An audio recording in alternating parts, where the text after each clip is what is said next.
yang punya ilmu tapi nggak ngamalin ilmunya, nanti di akhirat diazab oleh Allah sebelum Allah mengadab penyembah berhala.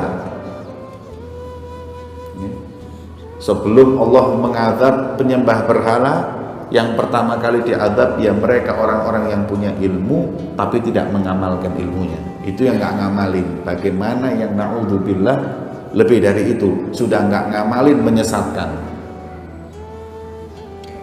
Tahu bahwa yang dia katakan nggak benar, tidak sesuai dengan kitab dan sunnah, tapi dia katakan hanya untuk kepentingan perutnya, kepentingan duniawiyah. Ini lebih parah lagi ini hadirin.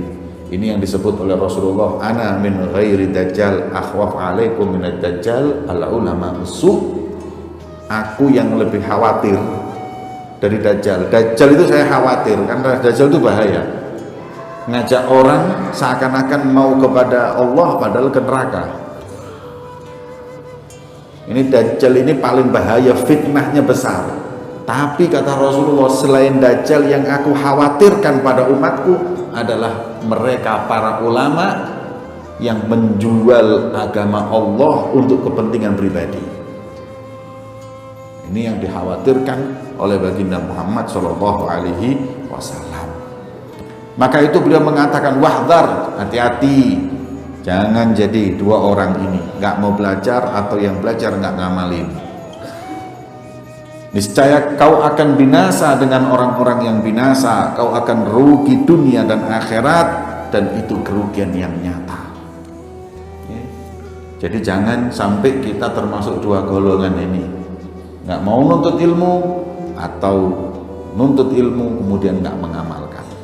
Wa ammal ittisa' fil ulumid diniyah an-nafi'ah wal istikthar minha wa ziyada ala qadril hajah fadzalika min a'dham wasail ila Allah wal afdalul fadail indallah, lakin ma'al ikhlas liwajhillah fi talabil ilm wa ma'a mutalabati nafas bil amal bima ta'lam wa ta'limu li ibadillah muridan bidzalikul wajhullah wa darul akhirah.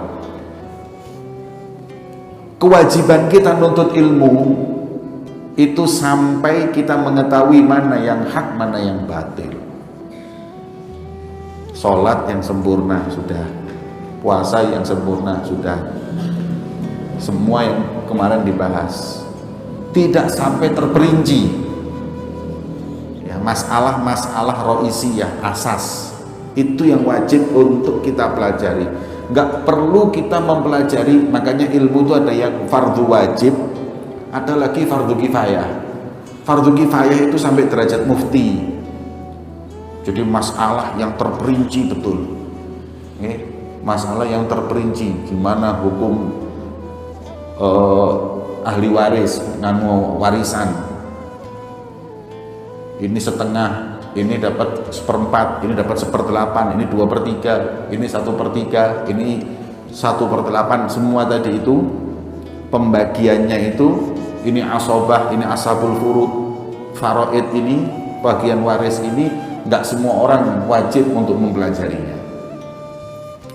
Nah, beliau mengingatkan memperluas ilmu agama itu manfaat,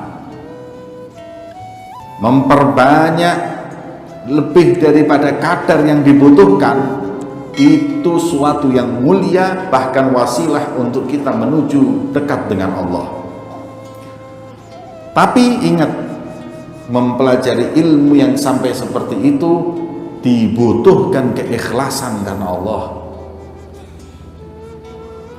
dan berupaya untuk jihad kepada nafsu untuk mengamalkan apa yang dia tahu dan mengajarkannya kepada hamba Allah, dan itu semua dilakukan untuk mengharap ridha Allah di dunia dan di akhirat, kata beliau.